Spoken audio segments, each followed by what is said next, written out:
Ininya gelap. Gelap nggak? Kameranya Pak? Iya gelap. Kameranya gelap. Jadi nyalain aja.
Wifi di sini kan? Hah? Iya lagi. Website. Belum dipakai.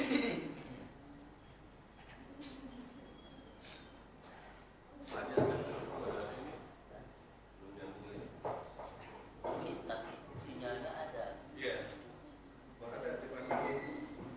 Wah, ini belum diperpanjang.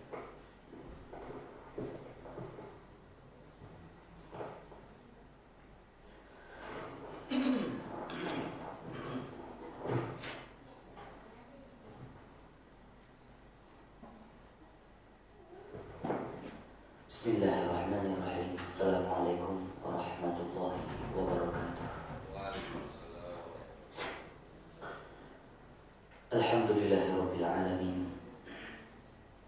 Allahumma shalli wa sallim wa barik ala sayyidina Muhammadin. Miftah babi rahmatillah. Adada ma fi ilmillah, salatan wa salaman daimaini bidawami mulkillah. Wa ala alihi wa sahbihi wa mawalah, amma ba'd.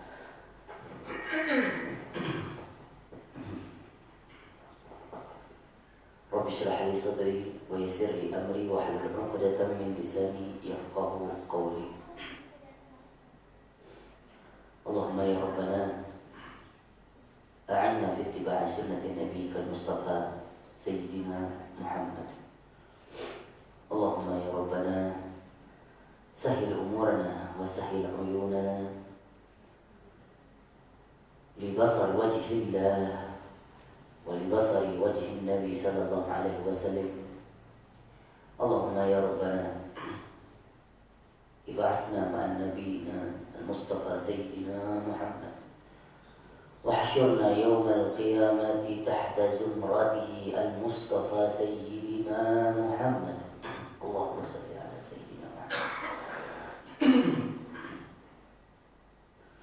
Alhamdulillah, yang saya muliakan seluruh jamaah al-muttaqin, jamaah ibadah salat asar, yang alhamdulillah hari ini kita bisa melanjutkan kembali kajian Syama'il An-Nabawiyah, satu karangan daripada Imam At-Tirmidzi. Beliau merangkum daripada seluruh hadis-hadis. Meskipun hadis di dalam Syama'il ini tidak semuanya hadis sahih, tapi kita bisa mengambil hikmah dan ibrah daripada isi kandungan hadis-hadis tersebut yang menceritakan tentang kebiasaan Nabi, kemuliaan Nabi, sifatnya Nabi sallallahu alaihi wasallam, indahnya fisik Nabi sallallahu alaihi wasallam, sehingga kita membaca Syama'il ini, mengkaji Syama'il An-Nabawiyah ini gunanya untuk menambah kecintaan kita kepada baginda Nabi menambah rasa kerinduan kita kepada baginda Nabi Sallallahu Alaihi Wasallam. Kita mengaku Muslim, tapi kita tak kenal siapa Nabi kita. Hanya kenal namanya saja, tapi tak kenal sosoknya.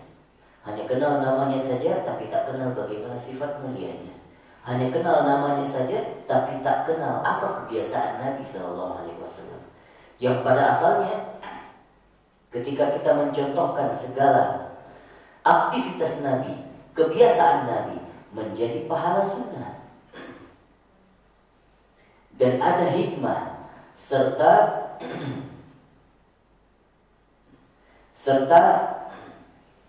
pelajaran yang kita ambil daripada semua aspek kehidupan Nabi Sallallahu Alaihi Wasallam.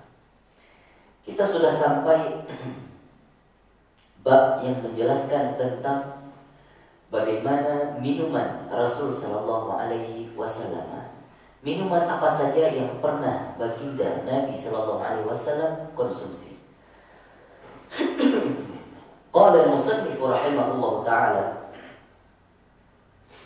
wa nafa'ana bihi wa bi'ulumihi wa bi'ulumikum fi daraini amin ya rabbal alamin. Babu ma jaa fi sifati syarabi Rasulillah sallallahu alaihi wasallam. Bab pembahasan yang bercerita tentang deskripsi minuman baginda Nabi Sallallahu Alaihi Wasallam. Apa saja minuman baginda Nabi yang pernah beliau konsumsi? Haddatsana Ibnu Abi Umar, haddatsana Sufyan an Ma'mar an Zuhri an Urwah bin Aisyah. Ini hadis diambil daripada istri baginda Nabi Sayyidah Aisyah. Beliau berkata, "Kana ahabbu syarabi ila Rasulillah sallallahu alaihi wasallam al-hulwa al-barid." Nabi Sallallahu Alaihi Wasallam suka, senang, sering minum daripada air yang dingin dan juga manis. Lalu kita lantas mempertanyakan dari mana Rasulullah dapat air dingin, sedangkan hidupnya di gurun Sahara, gak punya kulkas dulu. Bukan kayak sekarang kita pengen air dingin dengan kapan saja kita ada. Nabi Sallallahu Alaihi Wasallam kapan mau minum air dingin? Karena jarangnya mereka mendapatkan air dingin, sehingga air dingin untuk bangsa Arab di zaman Nabi dulu dan para sahabatnya, mereka seperti menemukan harta karun, menemukan harta yang jarang-jarang, sehingga timbul rasa syukur dan nikmat mereka. Itu nikmat yang luar biasa. Kalau zaman sekarang kita mudah mendapatkan sehingga kita lupa bersyukur. Maka Nabi sangat senang minum air dingin. Bukan berarti Nabi sering minum air dingin, tidak. Tapi ketika ada air dingin dengan air yang biasa, maka Nabi lebih memilih air dingin yang menyegarkan. Dan juga yang manis. Itulah lantas kita mempertanyakan, ada nggak gula di masa Nabi? Belum ada. Maka dulu para pensyarah, termasuk Al-Imam Baijuri mensyarah hadis ini, minuman yang manis yang sering diminum oleh baginda Nabi Sallallahu Alaihi Wasallam yang dicelupkan buah-buahan manis di dalamnya. Di antaranya kurma. Ya. Kalau kita ada infus water dari lemon, dulu Nabi sering mempraktikkan. Justru kita sekarang meniru-niru aja. Karena itu sudah ada pada masa Nabi. Mereka kalau ingin air dingin, air yang manis, maka dicelupkan kurma di dalamnya. Didiamin sebentar jadi infus kurma. Maka itu sangat bagus untuk kesehatan kita. Kalau kita teliti itu dari segi medis, Ustaz Ziyadul Akbar itu sering menyarankan supaya kita buat infus kurma di rumah. Pakai air hangat lebih baik. Untuk tenggorokan, menyegarkan tenggorokan, juga baik untuk lambung, banyak manfaatnya. Maka itu sudah dipraktikkan oleh baginda Nabi Sallallahu Alaihi Wasallam, buat air tapi di dalamnya direndam kurma. Haddatsana Ahmad bin Mani, haddatsana Ismail bin Ibrahim, haddatsana Ali bin Zaid, an Umar wa ibn Abi Harmalah, An Ibnu Abbas qala dakhaltu ma'a Rasulillah sallallahu alaihi wasallam ana wa Khalid bin Walid. Diceritakan oleh Ibnu Abbas. Siapa Ibnu Abbas? Sepupunya baginda Nabi sallallahu alaihi wasallam yang masih sangat muda. Ibnu Abbas bersama dengan Nabi sekitaran masih umur remaja, sedangkan Nabi sallallahu alaihi wasallam sudah berkepala 5 atau berkepala 6. Maka Ibnu Abbas ini sering membersamai Nabi sampai pada suatu ketika Ibnu Abbas pergi bersama Nabi dan juga ditemani oleh satu orang sahabat lagi namanya Khalid bin Walid. Familiar namanya ya. Ini ahli sejago perang, Khalid bin Walid. Bertiga datang ke mana?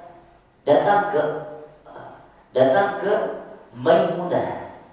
Datang kepada Maimunah. Siapa Maimunah? Istri Nabi, salah satu daripada istri Nabi. Ternyata Maimunah ini bibi daripada Khalid bin Walid dan juga bibi daripada Ibnu Abbas. Ya.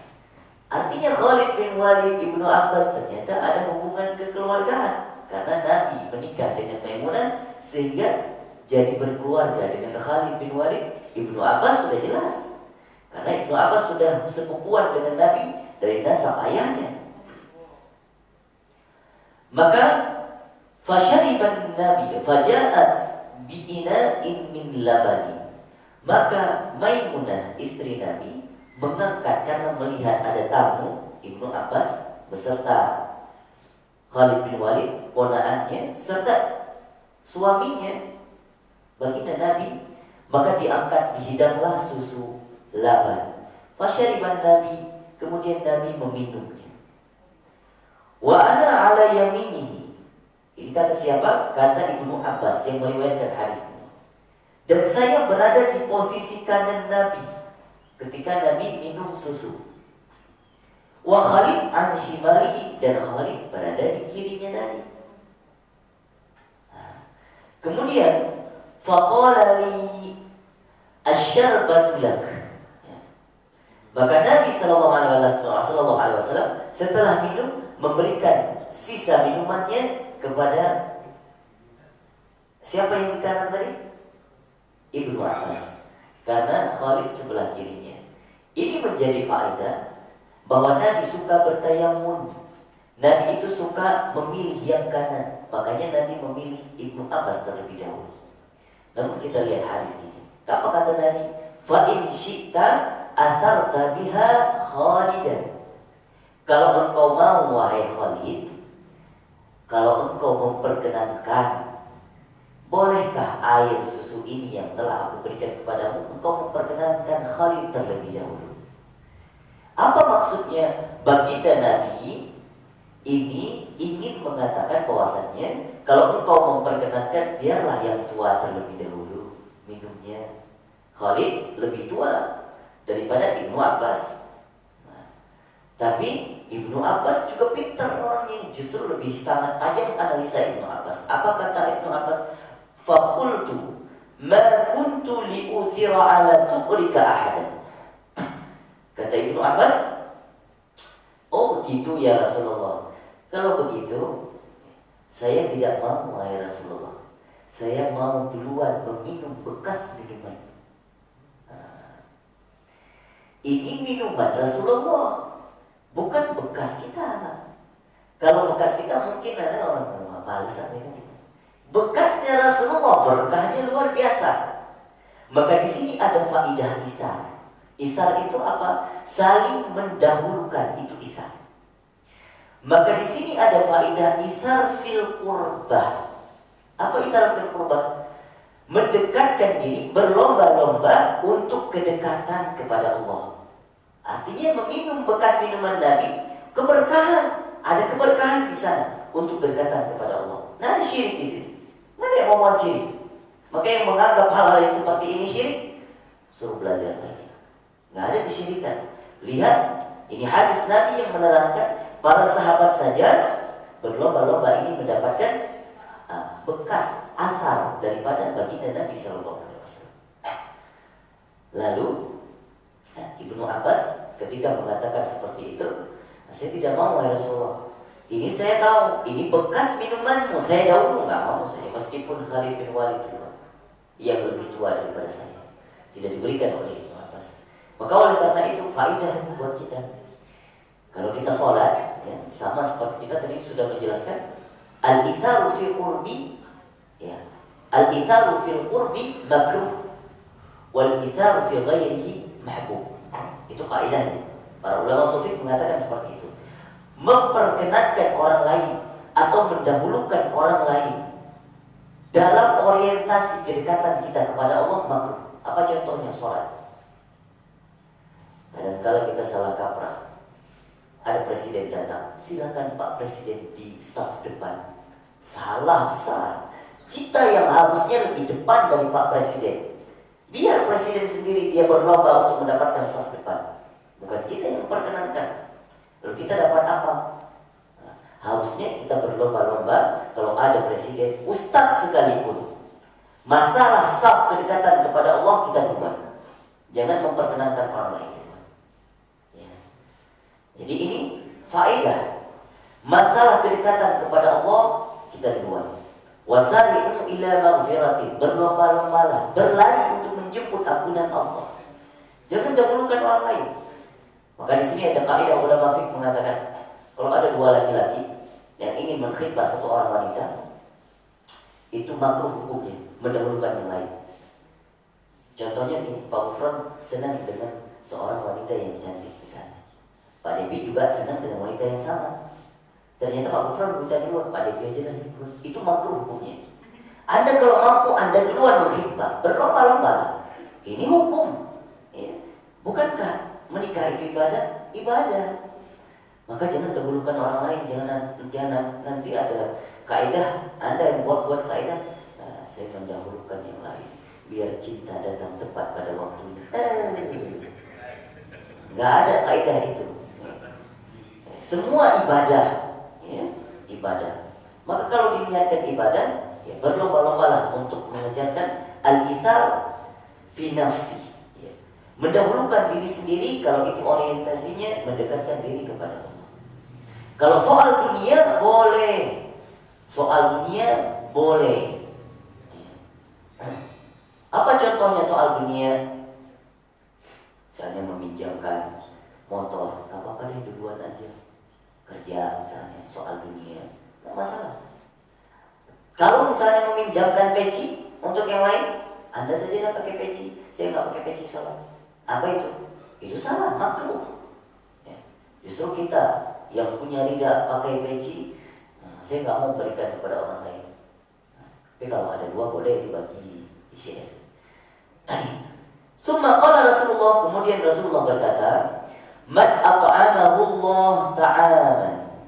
Barang siapa yang diberikan, dianugerahkan oleh Allah satu makanan, falyaqul, maka hendaklah dia berkata, Allahumma barik lana fihi wa at'imna khairan minhu. Ya Allah, berkahilah makanan ini dan juga berikanlah kebaikan pada makanan ini. Dilihat konteksnya, Nabi ketika diangkat makanan oleh Maimunah, istrinya. Di rumah istrinya Nabi. Sama halnya kalau kita ditraktir orang makan, maka boleh membaca doa ini. Allahumma barik lana fihi wa at'imna khairan minhu. Dan lebih baiknya ditambah wa barik mimman at'amana, dan berkahilah siapa yang mentraktir kami. Apa doanya? Allahumma barik lana fi wa at'imna khairan minhu wa barik mimman at'amana. Wa man saqahu Allah labanan, barang siapa yang dianugerahkan Allah, ya, yang mengenyangkan, yang dikenyangkan oleh Allah dengan susu, falyaqul Allahumma barik lana fi wa zidna minhu. Kalau kita dihidangkan susu, ternyata ada doa khusus yang diajarkan Nabi. Apa kita doakan? Allahumma barik lana fihi wa zidna minhu. Ya Allah, berkahilah susu ini dan tambahkanlah. Kayak gitu, kita tambah susu. Karena zaman Nabi beda dengan zaman kita. Kita mau minta susu sekarang di mana-mana ada. Mau beli susu di mana-mana ada, gampang. Zaman Nabi dulu tidak. Harus ke peternakan, Karena susu makanan sekaligus minuman. Minuman sekaligus mengenyangkan, itulah susu. Maka sahabat dulu kalau dapat susu senang banget, Pak. Dapat bonus tua. Kalau istilahnya 2 in 1. Kenyang, haus, ya, bisa diobati dengan susu. Wa qala Rasulullah sallallahu alaihi wasallam, "Laisa syai'un yujzi'u makana at-ta'ami wasyarabi ghairu laban." Nah, ini kata Nabi sallallahu alaihi wasallam, tidak ada yang bisa menandingi susu. Kenapa? Karena susu bisa mengenyangkan dan juga memberikan kelegaan daripada dahaga. Jadi susulah yang sering diminum Nabi ternyata sallallahu alaihi wasallam. Maka kalau kita sekarang minum susu, jangan sampai nanti malu kan kita tertawakan anak-anak, "Ih, bapak minum susu." Enggak. Oh, minum aja. Diajarkan, katakan kepada anak, inilah minuman yang pernah diminum sama Nabi kita. Jadi sunnah, sehingga anak kita tahu. Ajarkan apa yang disukai Nabi, ajarkan apa yang sering dipakai Nabi, sehingga anak kita mengidolakan sosok baginda Nabi, bukan artis Korea. Qala Abu Isa, berkata Abu Isa, siapa Abu Isa? Al-Imam At-Tirmidzi, nama aslinya Abu Isa. Ini komentar dari beliau.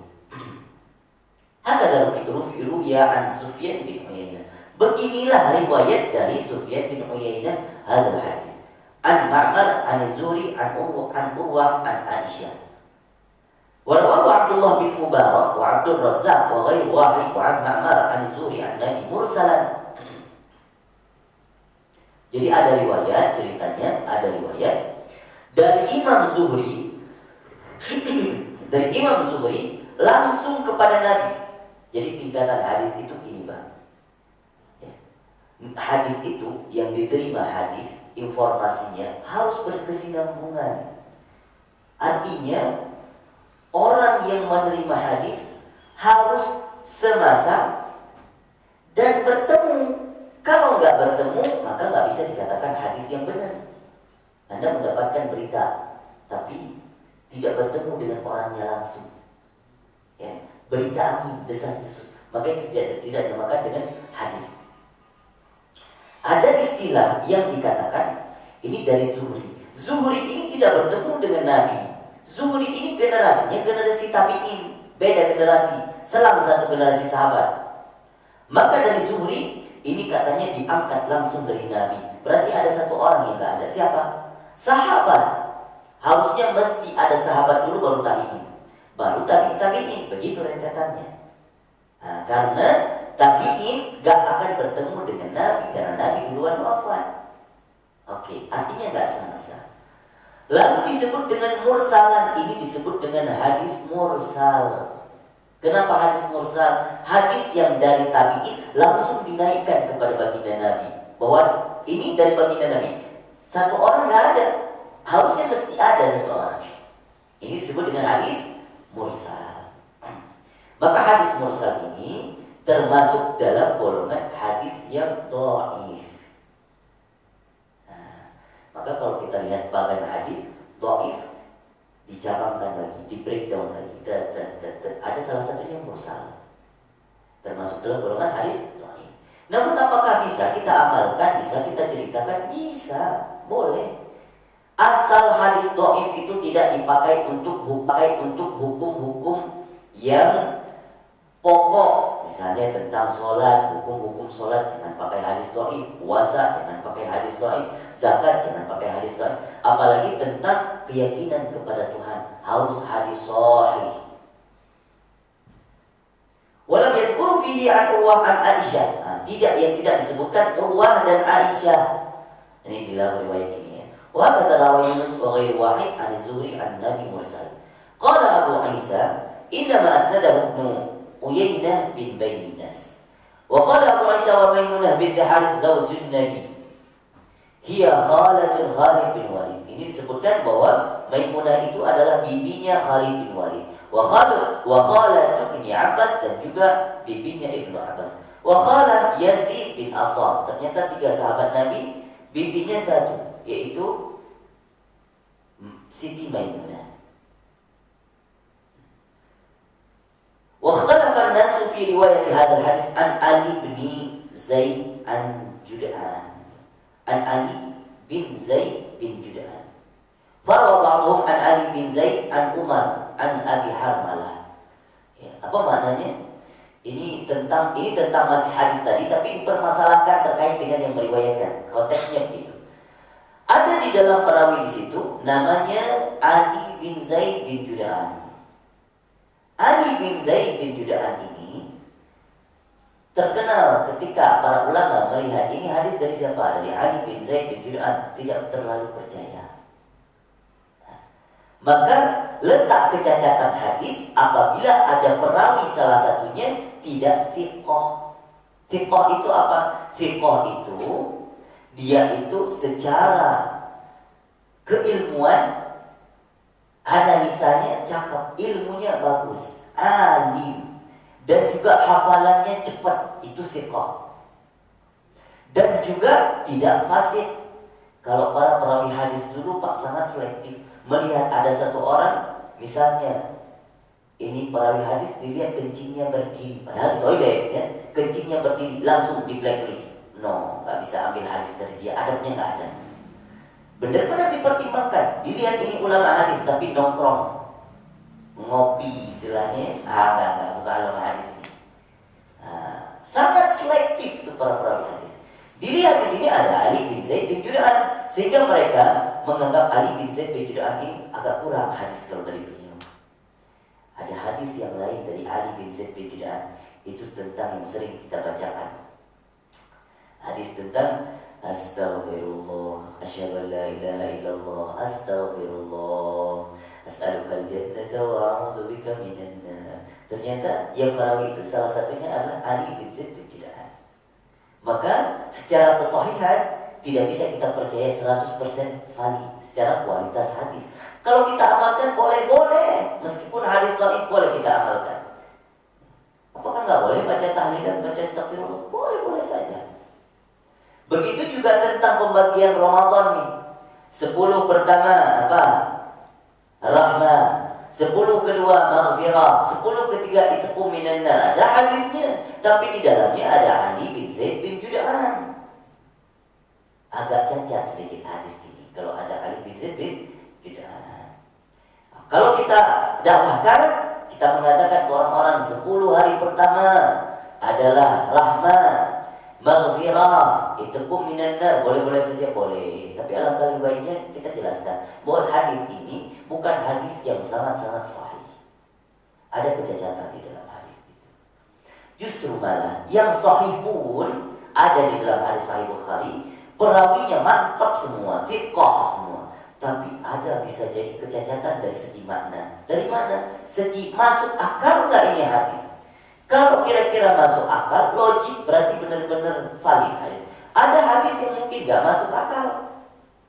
Artinya nggak masuk akal bukan karena iman. Misalnya hadis tentang menceritakan Nabi ke Isra Mi'raj, masuk akal nggak? Ya secara akal mah nggak bisa masuk, tapi secara iman masuk.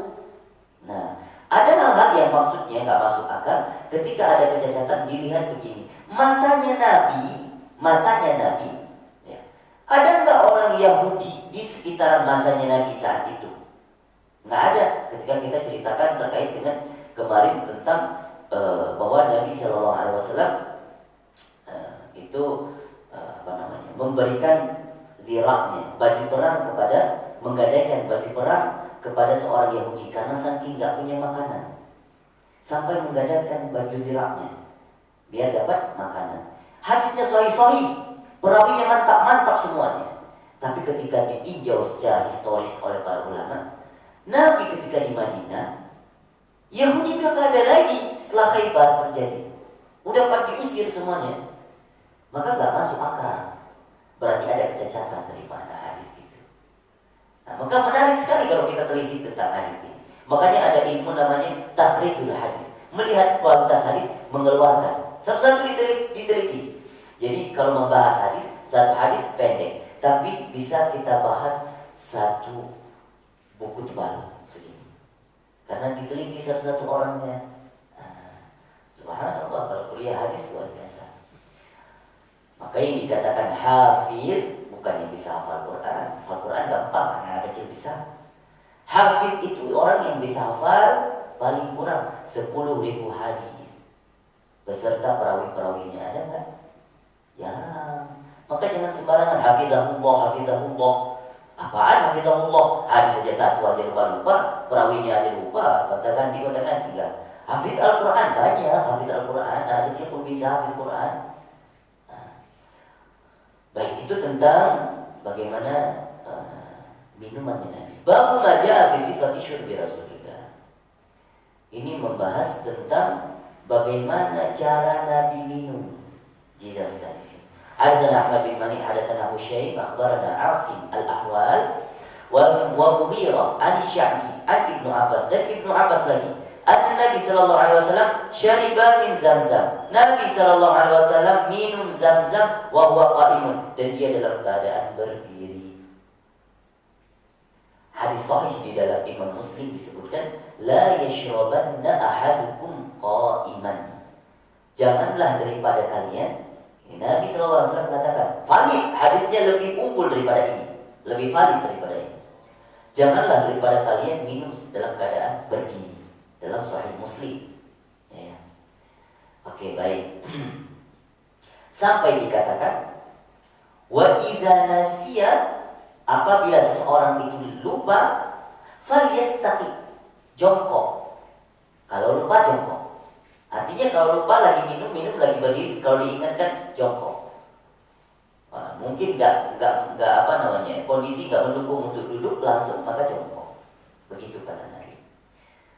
Terus kemudian hadis ini mengatakan bahwa Ibnu Abbas melihat Nabi minum Zamzam berdiri. Apakah itu khusus pada Zamzam? Tidak. Ini mengajarkan, ini harus pinter-pinter mengamanati hadis. Ini menunjukkan bahwa Nabi minum ketika berdiri, minum air Zamzam. Jangan sampai nanti para sahabat menganggap kalau minum air Zamzam wajib duduk. Jangan sampai jatuh hukum wajib. Maka Nabi sesekali minum dalam keadaan berdiri supaya tidak jatuh hukumnya wajib. Maka sunnahnya apa secara kesimpulan? Tetap sunnah duduk. Karena Nabi biasanya minumnya duduk. Sesekali aja minum berdiri supaya tidak jatuh hukumnya wajib. Kalau minum itu wajib duduk. Nah, seperti itu. Ya, bisa dipahami ya. Maka hadis-hadis ini yang dirangkum sama Imam Tirmidzi di sini cara minum Nabi kebanyakan berdiri semuanya. Gak mesti Zamzam, air biasa pun Nabi minum dalam keadaan berdiri.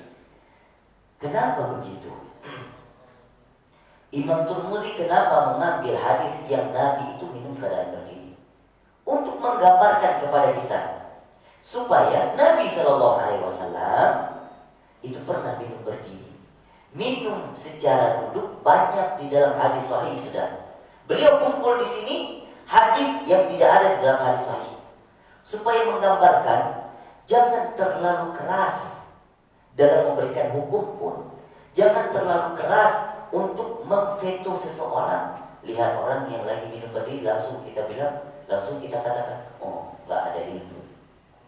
Ini juga jadi pelajaran bagi kita. Kita melihat Nabi juga pernah minum berdiri. Maka kalau ditegur boleh tegur, alangkah baiknya duduk. Karena Nabi lebih sering duduk daripada berdiri. Begitu kita jelaskan.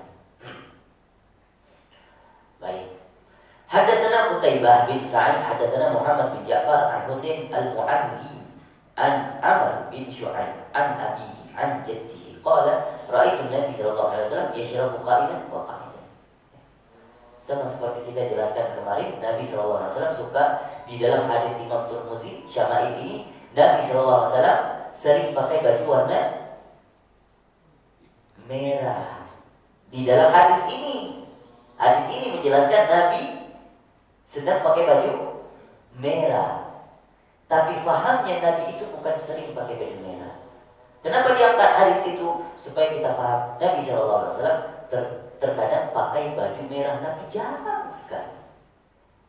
Bahkan kalau Nabi pakai baju merah pun, kalau di riwayat yang lain mengatakan Nabi tidak suka dengan warna merah. Kesukaannya Nabi warna putih, hijau, dan kuning. Maka kalau merah itu terkadang Nabi tidak suka. Tapi meskipun warnanya nggak suka, Nabi punya baju merah. Ketika Nabi pakai warna merah, tidak menuruni keindahannya tubuh baginda Nabi, wajah baginda Nabi. Justru lebih indah ketika Nabi pakai baju warna merah.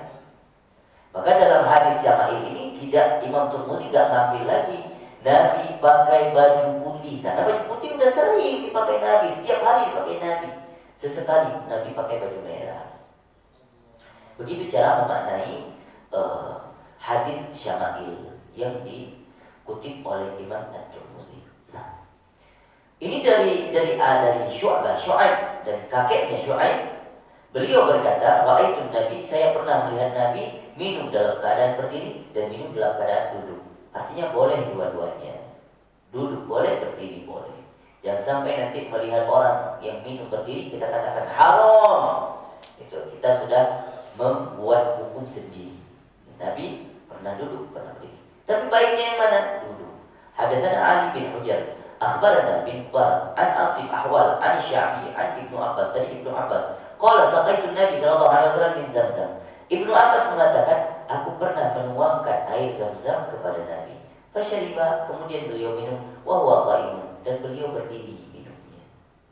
Banyak riwayat yang menunjukkan beliau berdiri.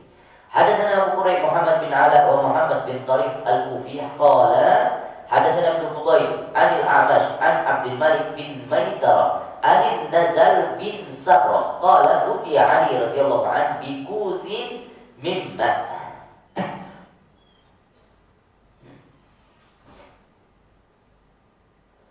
Ini hadis yang menceritakan terkait dengan Nabi Shallallahu Alaihi Wasallam pernah dihidangkan atau diambilkan air oleh Sayyidina Ali radhiyallahu an bikuzin minna, satu centong air diambil oleh Sayyidina Ali, wa huwa fir rahbah,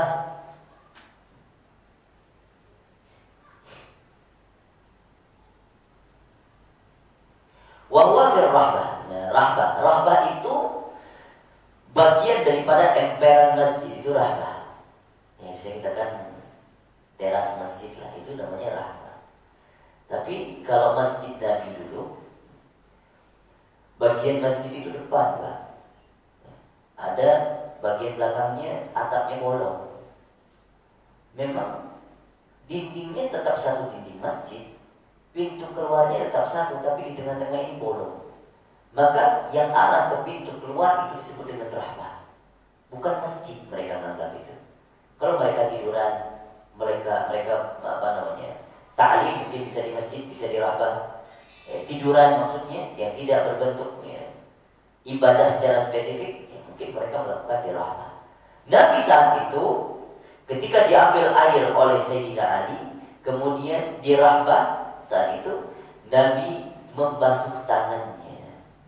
Dikatakan fa'akhadha minhu kaffan faghassala yadayhi. Nabi mengambil satu kaf, kemudian membasuh tangannya. Wa matmadha, dan berkumur-kumur dengan air itu. Wastinsyaq, kemudian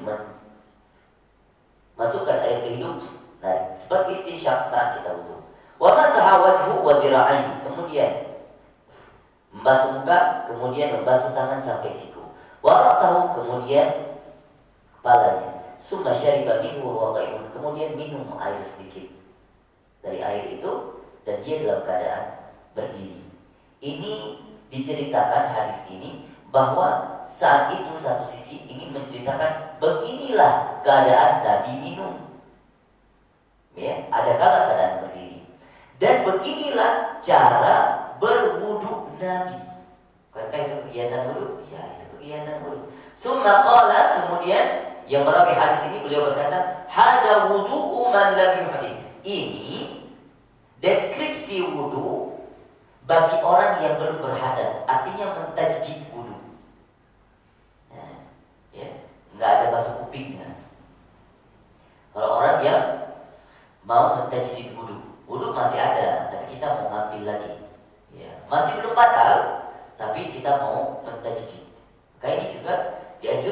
Nabi SAW karena Nabi sering mempraktikkan bagaimana cuci tangan, kemudian kumur-kumur, istinsyak, kemudian wajah, kemudian tangan sampai siku, kemudian membasuh kepala, kaki sudah nggak ada telinga. Hakadha ra'aitu Rasulullah sallallahu alaihi wasallam. Beginilah Nabi mengerjakannya.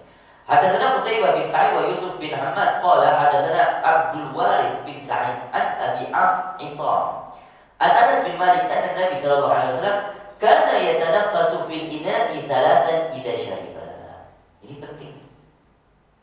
Ini hadis dari Anas bin Malik, beliau berkata bahwa Nabi sallallahu alaihi wasallam ketika minum di satu wadah. Ini konteksnya ketika minum satu wadah tapi berbarengan. Zaman Nabi dengan para sahabat sering sekali seperti itu. Makan satu piring barengan, minum satu piring barengan. Nggak ada cician, apalagi ngambil keberkahan dari Nabi. Ketika minum seperti itu, ternyata Nabi minumnya dengan cara 3 kali bernafas. Bagaimana maksudnya? Bismillah, minum satu teguk, kemudian melepaskan nafasnya. Ya, kemudian narik lagi, minum lagi, baru dilepaskan. Artinya nafas yang dikeluarkan bukan di dalam air, nggak dicentong air. Maka ini sunnah. Kalau kita minum, ya bagus juga untuk kesehatan. Maka perteguk minum, jangan blok. Nah, gitu. Kalau orang haus, kadang kita haus gitu juga. Kadang saya juga lupa diri kalau haus, ya, apalagi buka puasa ya. Karena kita lupa dengan sunnah Nabi. Bismillah, minum satu teguk, kemudian bernafas, buang nafasnya. Dan lebih baik mengucapkan Alhamdulillah setiap tegukan. Bismillah, bernafas, Alhamdulillah. Bismillah, bernafas, Alhamdulillah. Kenapa? Kalau Nabi ataupun kita minum satu teguk berbarengan, nafas keluar di situ, terus kemudian bergantian dengan sahabat yang lain, apakah elok? Enggak elok. Begitulah Nabi mempraktikkan adabnya. Karena itu akan dibagikan untuk yang lain. Maka janganlah membuang racun karbon dioksida yang keluar daripada nafas kita ke dalam air. Padahal air itu adalah air segar yang menjadi obat padahal. Tapi karena kita minum nggak ada henti-hentinya, tanpa bernafasnya dalam air sehingga mencemari khasiat daripada air tersebut. Wa yaqulu huwa amra'u wa arwa. Ini maksudnya huwa amra'u wa arwa. Nah, beliau berkata, Nabi sallallahu alaihi wasallam berkata, kalau begitu minum, bernafas, itu akan membuat air menjadi murni dan lebih melegakan, menjadi segar. Artinya tetap terjaga kesegarannya. Begitu kata Nabi sallallahu alaihi wasallam. Hadatsana Ali bin Khashrab, hadatsana Isa bin Yunus an Rishdin ibn Quraib an abihi an Ibnu Abbas, dari Ibnu Abbas, anna Nabi sallallahu alaihi wasallam idza syariba tanaffasa marratain. Ini hadis ini dari Ibnu Abbas mengatakan Nabi sallallahu alaihi wasallam ketika minum bernafas 2 kali.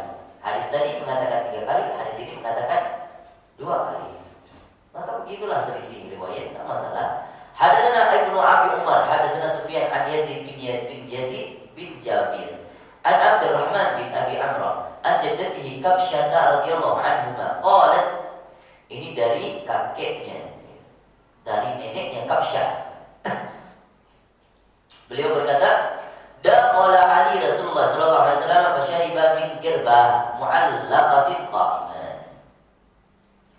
Ini diceritakan bahwasanya Ali radhiyallahu an pernah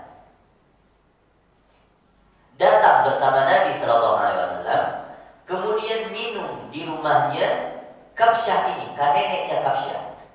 Tapi minumnya di dalam girbah atau di dalam girbah yang digantung. Qaiman, maka Nabi saat itu dalam keadaan berdiri. Gak mungkin bisa duduk kalau minum di girbah. Tahu girbah itu bagaimana? Girbah itu sesuatu yang dicetong air, penyimpanan air yang terbuat dari kulit lembu, kulit sapi, kulit kambing, itu dijadikan girbah. Dikulitin, maka kulitnya dikeringin, kemudian ya disamak, dibersihin, dimasukkan air ke dalamnya. Apa khasiatnya? Ternyata itulah kulkasnya masa Nabi, membuat air menjadi dingin ketika disimpan di dalam girbah atau disimpan di dalam guci, masukkan, ditanam di dalam padang pasir, itu dingin jadinya. Guci ya. Kalau kita sekarang harus masukin ke kulkas. Nah, girbah ini ternyata dapat mendinginkan air. Faqumtu ila fiha faqata'tuhu. Maka Kabsyah ini bercerita bahwasanya beliau ketika melihat Nabi sedang minum dalam girbahnya, maka dipotong talinya. Itu girbah itu digantung, dipotong talinya supaya Nabi agak lebih mudah minum, diturunkan sedikit supaya nggak terlalu ke atas, begitu maksudnya. Ya. Maka saat itu ada riwayat yang mengatakan bahwa Kabsyah ini ketika Nabi sudah minum, justru mulut daripada girbah itu dipotong sama dia. Keberkahan dicampuri selalu di dalam airnya, itu keberkahan. Dia ambil bekas asal, ya bekas daripada baginda Nabi Sallallahu Alaihi Wasallam. Nah, beginilah girbah. Nah, ini dari kulit. Atau gambar lainnya yang sudah estetik sedikit. Nah, ini masa-masa dulu. Allah alam sekarang masih ada apa enggak dijual di tanah Arab ini. Ini namanya girbah, terbuat daripada kulit. Nah, kalau yang digantung begini. Nah, begini, ini lebih jelas. Inilah penyimpanan air pada masa Nabi Sallallahu Alaihi Wasallam. Maka dipotong ini Nabi Sallallahu Alaihi Wasallam itu minum daripada mulutnya ini, langsung minum. Jadi nggak perlu ada gelas, nggak perlu, langsung. Karena khasiatnya akan hilang kalau sudah dituangkan di tempat lain. Langsung minum di mulutnya girbah ini. Nah, makanya digantung. Siapa yang mau minum air dingin langsung ke girbah. Gitu maksudnya. Nah, maka ujung ini dipotong sama Kabsyah. Ya, bukan dijadikan ajiman, bukan, ngambil keberkahan. Hadatsana Muhammad bin Bashar, hadatsana Abdurrahman bin Mahdi, hadatsana Azra bin Thabit al-Ansari an Usama bin Abdullah qala kana Anas bin Malik adalah Anas bin Malik yatanaffasu fil ina'i thalathan. Ya. Bahwa ada yang menceritakan Sumanah bin Abdullah, beliau berkata, beliau melihat Anas bin Malik, ya, asisten Nabi, minum dengan cara 3 kali bernafas tadi. Wa za'ama Anas anna Nabi sallallahu alaihi wasallam kana yatanafas fi ina'i thalathan. Dan beliau menyangka Anas ini meniru bagaimana cara Nabi minum, 3 kali bernafas ketika minum. Hadatsana Abdullah bin Abdurrahman akhbarana Abu Asim an Ibnu Jurayj an Abdul Karim an Barra bin Zaid bin Ibn Anas bin Malik, dari putrinya Anas bin Malik diceritakan an Anas bin Malik anna Nabi sallallahu alaihi wasallam dakhala wa qirbatun mu'alaqah. Ketika Nabi sallallahu alaihi wasallam masuk, wa qirbatun mu'alaqah, dan kirbah tadi tergantung, fasyariba min famil qirbah wa huwa qa'im. Nabi sallallahu alaihi wasallam langsung minum di mulut kirbah dengan cara berdiri. Faqumtu Ummu Sulaim, dan kemudian Ummu Sulaim berkata ila ra'sil kirbah faqata'atha. Sama seperti tadi riwayatnya, dipotong oleh Ummu Sulaim. Kabsyah tadi nama lainnya Ummu Sulaim.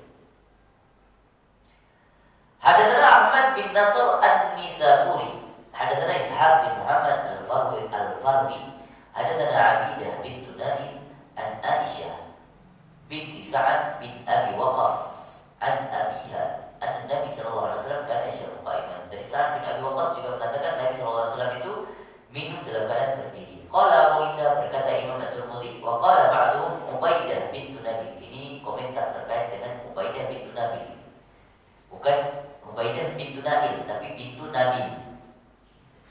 Hanya beda penulisan saja. Baik.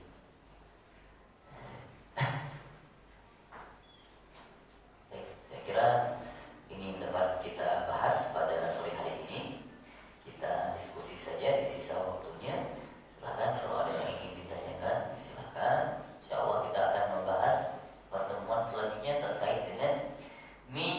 wangi atau parfum baginda Nabi Sallallahu Alaihi Wasallam. Sudah beda konteksnya. Silakan kalau ada yang ingin ditanyakan.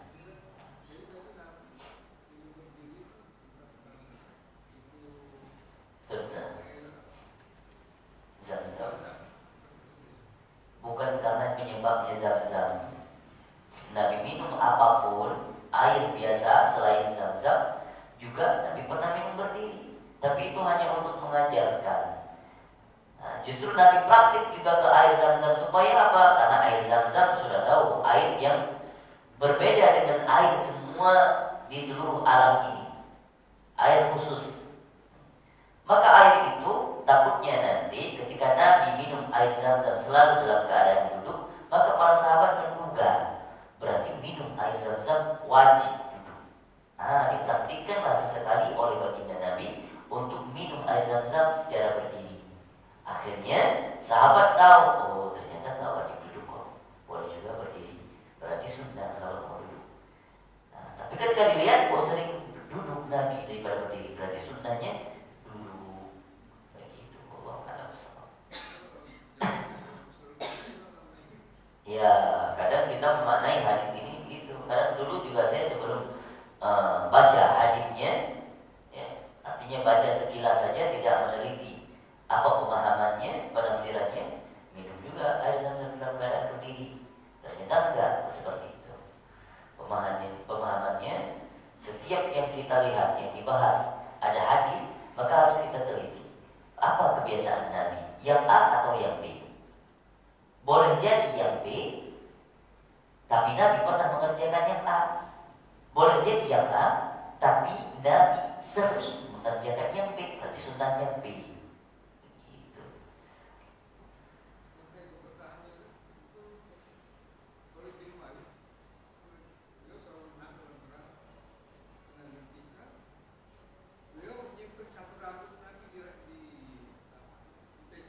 Masya Allah. Anda pernah dengar saya? Oh, subhanallah. Ada riwayat menceritakan itu. Ya, itu keberkahan. Tapi jangan sampai dijadikan, hati-hati juga ya. Sahabat Nabi dulu menjadikan itu keberkahan, tapi tidak sampai melalaikannya menjadikan bagian part daripada tubuh Nabi seperti dijadikan ajiman. Enggak seperti itu. Meskipun beliau nyimpan rambut Nabi, enggak beranggapan di rambut Nabi ada kekal diriku sepanjang masa. Enggak begitu. Mereka hanya mencari keberkahan saja. Lebih banyaknya begini anggapannya. Khalid bin Walid menyimpan rambut itu, ya saya menduga ya, ini pendapat Anda sendiri. Karena para sahabat yang lain juga banyak seperti itu.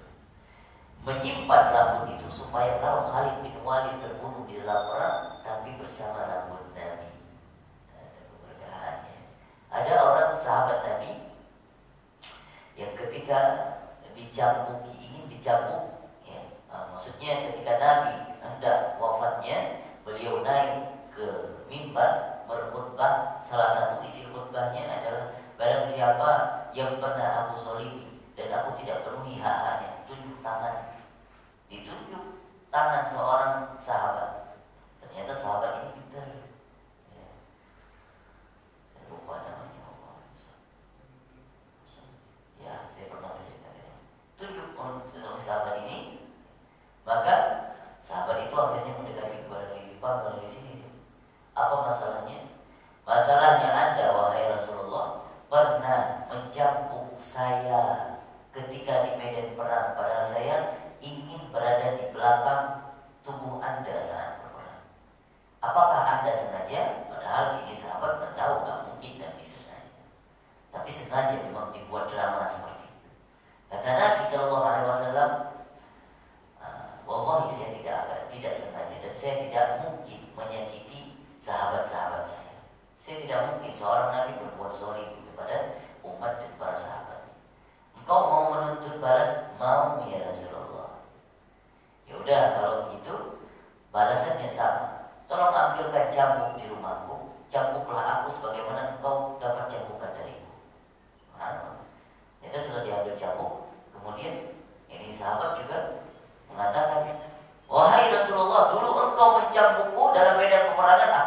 baju, maka lepaskanlah bajumu hai Rasulullah. Masya Allah. Sampai Umar bin Khattab berdiri, lancang sekali engkau sama Rasulullah. Ditahan sama Nabi. Udah, ini urusanku sama dia. Banyak para sahabat saat itu bersuuzon kepada. Tapi apa yang terjadi ketika beliau memegang cambuk, Nabi sudah tidak berbaju. Apa yang dilakukannya? Nah, subhanallah, ini kesempatan. Dibuang cambuk itu ternyata apa? Mau dipeluk. Dan ketika itu dia juga buka baju, ingin menempelkan kulitnya dengan kulit baginda Nabi SAW. Sebelum Nabi wafat, dia mau mengambil keberkahan itu. Bukan mau mencambuk balas, bukan. Ternyata ini siasatnya. Subhanallah, banyak akal para sahabat. Pintar, licik, tapi liciknya di dalam hal yang benar. Ya, digunakan benar-benar. Mereka itu sebagai sahabat generasi yang pernah bertemu dengan Nabi, maka subhanallah, langkah beruntungnya sahabat. Sehingga Nabi SAW mendoakan, ya fulan, saya lupa namanya, haram tubuhmu disentuh oleh api neraka. Ya. Subhanallah, itulah para sahabat terdahulu bersama kehidupannya bersama baginda Nabi, sangat mencintai Nabi. Nabi juga sangat cinta kepada sahabatnya. Ada lagi? Ustaz, tadi jelaskan Rasulullah SAW ini suka minum susu ya. Susunya itu susu sapi atau susu dari susu kambing itu Ustaz? Yang pertama. Dan yang kedua, kesimpulan ya, mungkin salah atau enggaknya. Jadi kita lebih baik menghidupkan sunnah atau mengikuti cara Rasulullah, bertasabuh dengan Rasulullah dengan cenderung yang disukai oleh Rasulullah SAW. Walaupun seperti tadi baju ada yang warna merah, hijau, tapi Rasulullah lebih suka pada yang putih. Maka yang lebih khaloji, yang paling kuat adalah yang putih. Gitu. Gimana? Terkait dengan susu, apakah susu kambing atau susu sapi? Riwayat pernah menyebutkan dua-duanya. Sapi pernah, kambing pernah. Tapi Nabi lebih sering menemukan susu dari kambing. Karena susu kambing lebih mudah didapatkan daripada sapi. Kalau dulu masa zaman Nabi ya, kalau sekarang mungkin kita lebih mudah sapi. Justru susu kambing lebih mahal kayaknya ya. Begitulah ibaratnya. Tapi Nabi dulu lebih sering minum susu dari kambing. Ada sunnah ketika kita ingin mempraktikkan hal yang mubah, mempraktikkan dengan niat mencontohi segala kehidupan Nabi, maka menjadi sunnah, pahalanya pahala sunnah. Kalau Nabi SAW pernah pakai baju merah, pernah pakai sorban hitam, pernah pakai sorban hijau, pernah pakai sorban merah, ya. Diceritakan riwayatnya seperti itu. Tapi apa yang kita ambil menjadi sunnah, bagaimana cara kita meniru? Maka tirulah apa kebiasaan Nabi. Nabi sering pakai warna putih, maka sering-seringlah pakai warna putih. Namun kalau sesekali, tidak apa-apa pakai warna hijau. Apalagi ada momen-momen tertentu lebih baik. Misalnya momennya Maulid Nabi, kita dress code-nya semuanya hijau. Alhamdulillah pakai hijau. Menghidupkan sunnah, menghidupkan syiar. Putih sangat dicintai Nabi. Athhar wa atyab, bersih, kelihatannya bersih dan juga bagus, indah kalau warna putih. Maka Nabi suka pakai yang warnanya putih. Kita pakai baju putih, niat karena mengikuti sunnah Nabi, dapat pahala. Pakai warna baju bercorak-corak begini, tapi ketika pakai niatnya, saya niat pakai baju corak karena Nabi dulu pernah juga pakai baju bercorak, dapat pahala juga. Apa dasarnya kita dapat pahala? Pertama, ilmu pengetahuan. Dengan kita belajar syama'il seperti ini, sehingga kita tahu, oh ternyata Nabi pernah juga pakai baju bercorak. Kalau orang yang nggak tahu, pakai baju aja, nggak ada niat karena itu sunnah Nabi, maka nggak dapat pahala. Itulah segala aktivitas kita yang kita kerjakan. Kalau ada dasar ilmunya, maka semua kita bisa menggantikan 24 jam untuk nilai ibadah. Mau pakai baju, pakai peci, semuanya niatnya ikut Nabi, ikut Nabi, ikut Nabi. Karena ada seseorang yang di dalam pikirannya hanya Nabi Muhammad, Nabi Muhammad, Nabi Muhammad saja. Maka seluruh kehidupan lebih banyak ibadah sebenarnya. Ada orang seperti itu. Ulama-ulama dulu seperti itu. Di dalam kepalanya nggak ada lain. Maka kata Habib Umar, ini salah satunya nasihatnya. Ij'ali dhihnuka safi. Jadikan pikiranmu bersih. Ij'ali qalbaka safi. Ini bersih, matamu bersih. Supaya apa? Di dalam pikiran kita yang hanya ada baginda Nabi, tidak ada artis lain. Hanya di dalam hati kita hanya ada baginda Nabi dan Allah. Hanya ada di penglihatan kita, kita berdoa dengan pikiran kita yang bersih, hati kita yang bersih, sehingga penglihatan kita bersih, gak melihat maksiat. Dengan mata yang bersih ini kita pergunakan untuk melihat wajah baginda Nabi sallallahu alaihi wasallam. Gak akan bisa ini mata yang bermaksiat, sering melihat maksiat di dunia, melihat keindahan baginda Nabi. Waliyahulillah. Maka kita niat semuanya, saya menjaga mata supaya saya bisa melihat baginda Nabi nanti. Ada seorang ulama mengatakan, saya tidak akan masuk surga kalau di dalam surga gak ada baginda Nabi. Dia masuk surga karena orientasinya baginda Nabi di dalam. Subhanallah. Apakah hal yang seperti itu berbau sirik? Tidak. Bukan mengagungkan, bukan mengkultuskan sosok baginda Nabi, enggak. Konteksnya enggak sama. Seperti orang-orang Kristen mengkultuskan Nabi Isa, beda. Mereka sudah jelas nyembah Isa Kristus. Kita tidak. Kita mencintai sosok di mana yang dicintai oleh Allah Subhanahu wa taala. Kalau kita senang sama anak seseorang, maksudnya jangan analoginya begini. Kita senang sama anak perempuan si fulan. Bapaknya kita kenal, anaknya kita senang, kita suka. Maka kita mencintai anaknya. Otomatis kita juga ikut harus mencintai bapaknya, keluarganya. Begitu juga kita mencintai Allah, otomatis mencintai Nabi Muhammad. Karena Nabi Muhammad dicintai sama Allah. Seluruh apapun yang belum diciptakan sama Allah, Allah baru menciptakan arasnya. Ya, riwayat mengatakan seperti itu. Maka yang sudah tertempel di tiang arasnya Allah nama Muhammad. Nabi Adam belum diciptakan, malaikat belum diciptakan, iblis belum diciptakan. Yang sudah diciptakan rohnya Muhammad. Alangkah beruntungnya orang yang selalu di dalam pikirannya merindukan baginda Nabi sallallahu alaihi wasallam. Semoga kita termasuk orang-orang yang terus-terusan merindukan baginda Nabi, terus-terusan mencintai baginda Nabi, sampai nanti kita dibangkitkan di dalam golongan bersama para syuhada dan ada baginda Nabi di situ.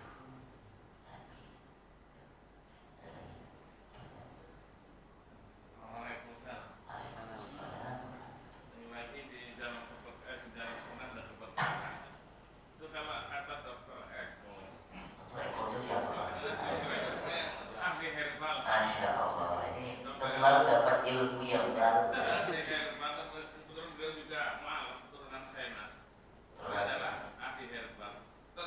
Ternyata setelah diteliti minum dengan tangan kanan sambil duduk, itu secara medis katanya ini airnya itu langsung masuk ke kemih, ke kantong kemih, sehingga bisa mencegah terjadinya penyakit prostat. Itu kan sunnah. Kita minum pakai dengan tangan kanan sambil duduk itu kan sunnah. Tapi dilihat dari sisi medis itu ternyata itu bisa mencegah penyakit prostat karena air masuk ke kantong kemih. Maka kita dianjurkan ya itu tadi secara kesehatan dianjurkan minum sambil duduk, dan itu memang dianjurkan juga oleh. Kemudian maaf ya, kita ini pipis atau buang air kecil itu juga disunahkan sambil jongkok dan berdiri, dan itu ternyata kata beliau secara medis juga supaya airnya itu tiris yang di kantong kemih itu semua tiris banget, kita anjurkan juga untuk dehem supaya dapatnya keluar semuanya di dalam. Bahkan katanya ini dehemnya sampai dikali sambil kayak kita bergerak gini supaya ini tiris katanya, sehingga itu bisa mencegah penyakit kencing batu. Jadi dibanding sunnah tidak mengadakan keberkahan juga memang secara medis itu memang ada ada hasil dan manfaatnya begitu.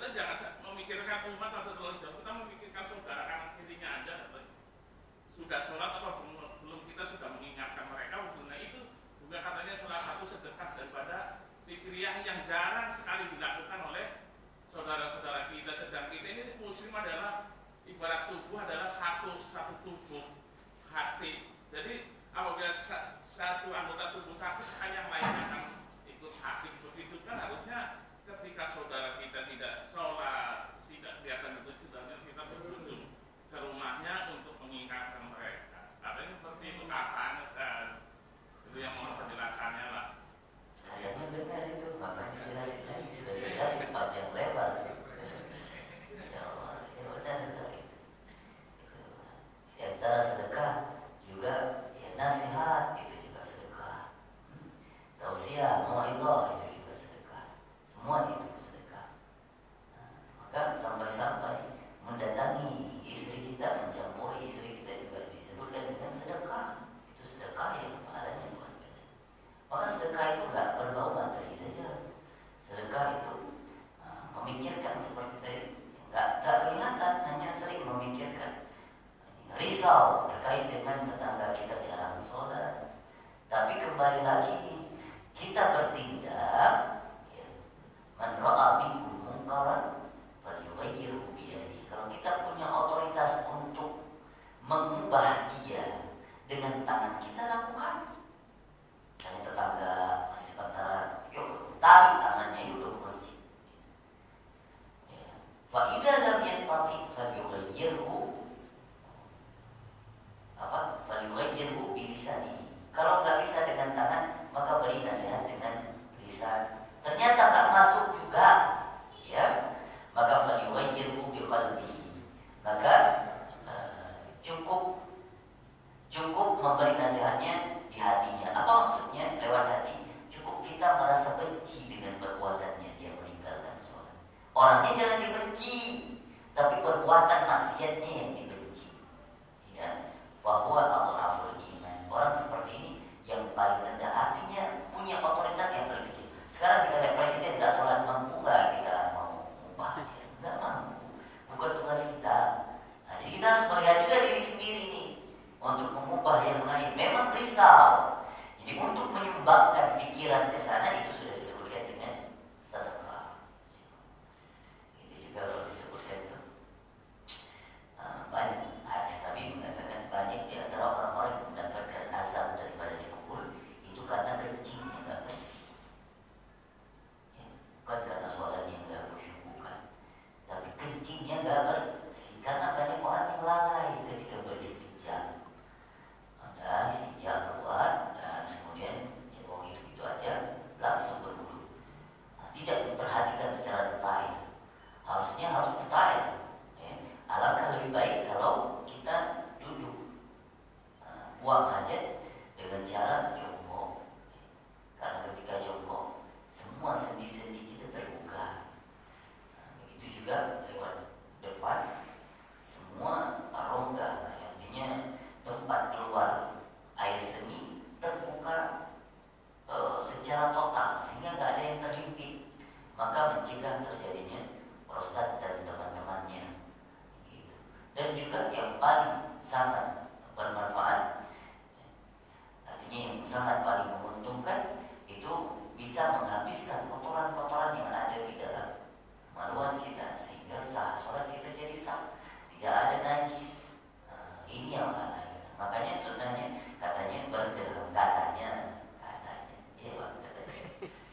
mushaf. Mereka hafal Quran anak-anak kecil di sana pakai apa? Lauh, pakai batu yang ditulis, nanti dihapus, nanti ditulis lagi. Subhanallah, berapa rumah masih gitu. Ya, kalau salah dicabut, masih klasik sekali. Nggak ada lampu, nggak ada teknologi, nggak ada apa-apa. Subhanallah. Nah, ulama-ulama sedikit itu kadang kita mahasiswa itu berebut-rebut airnya sedikit. Karena minumnya benar ketika kita lihat cara minum sama seperti Nabi, lagi bernafas, kemudian tidak membawa nafasnya dalam air, kemudian pakai tangan kanan. Otomatis tadi disebutkan meskipun tidak ada redaksi hadis yang mengatakan Nabi pakai minum tangan kanan, tapi secara tersirat tadi ada. Ketika Nabi minum, memberikan kepada siapa dulu? Ibnu Abbas yang ada di sebelah kanannya. Otomatis Nabi pakai tangan kanan. Meskipun redaksinya ada, secara tersirat ada. Ya. Kalau sebelah kiri, kalau Nabi minum gitu, susah. Karena Nabi juga yuhibbut tayammun, suka mendahulukan yang kanan, sehingga Nabi minum dengan tangan kanan. Diberikan pertama sekali. Maka faedahnya, apapun kegiatannya, maka lebih baik kalau kita suruh apa saja laki atau anak-anak setoran, lebih baik dari yang kanan ke kanan ke kiri. Kanan ke kiri seperti porosnya bumi ini yang melawan arah jam-jam. Kita tawaf juga dari kanan ke kiri. Kita aduk minuman kopi. Nah, ini bagi kaum kopi ini bagus, ini khasiatnya. Bagus kalau kita ngadu kopi dari kanan ke kiri. Jangan kiri ke kanan. Ini khasiatnya banyak. Kanan ke kiri. Ada itu kata, itu penelitian. Wallahu a'lam benar apakah. Minum air ngaduk kanan, gula kanan ke kiri. Katanya sampai 7 kali juga lebih baik.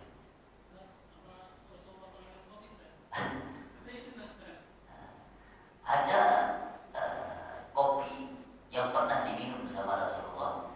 Itu bukan hanya kopi saja, tapi dia campuran dengan rempah-rempah, campuran dengan zanjabil, seperti kunyit, jahe.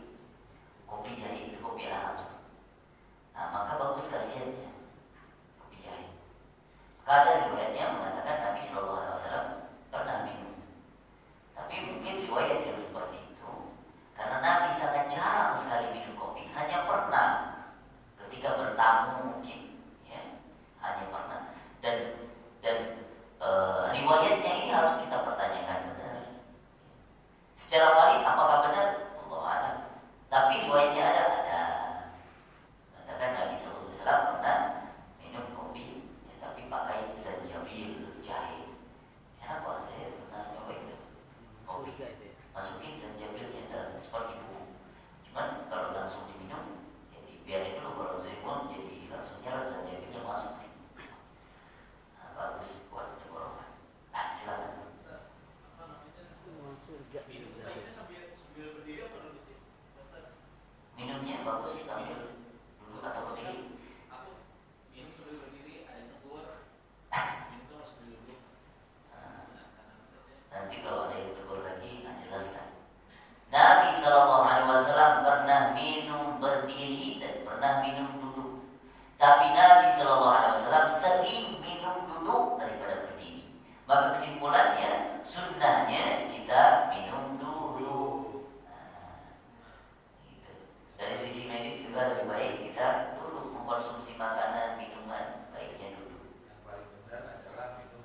حليم تحب العفو فاعف عنا.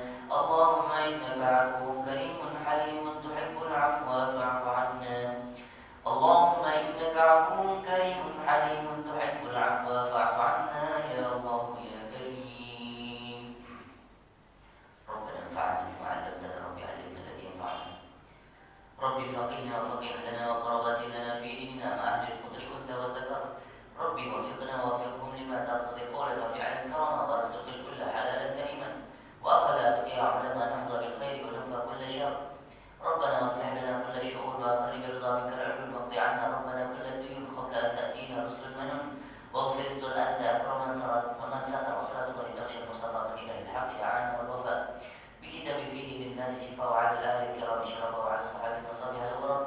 اللهم اهدنا بهداك واجعلنا ممن يسارع في رضاك، ولا تولنا وليا سواك، ولا تجعلنا ممن خلفك أمرك وعصاك. وحسبنا الله ونعم الوكيل، ولا حول ولا قوة إلا بالله العلي العظيم. وصلى الله على سيدنا محمد وآله وصحبه وسلم، والحمد لله رب العالمين في كل لحظة أبدا، على خلقه ورضا نفسه وزينة عرشه ومداد كلماته. يا ربنا اعترفنا بأننا اقترفنا وأننا أسرفنا، على لظى أشرفنا، فتب علينا توبة تغسيل كل حوبة، واستر لنا العورات وآمن الروعات، واغفر لوالدينا ربي ومولدينا، والأهل والإخوان وسائر الخلان، وكل ذي محبة أو جيرة أو صحبة، والمسلمين أجمع آمين. رب أسمع فضلا وجودا منا لا باكتساب منا، للمصطفى الرسول نحظى بكل سور. صلى وسلم ربي عليه عبد الحب، وآله وصحبه عدد طش الصحب، والحمد للإله في البدء والتناهي. سبحانك اللهم وبحمدك أشهد أن لا إله إلا أنت، ونستغفرك ونتوب إليك، والحمد لله رب العالمين. السلام عليكم ورحمة الله وبركاته. Waalaikumsalam warahmatullahi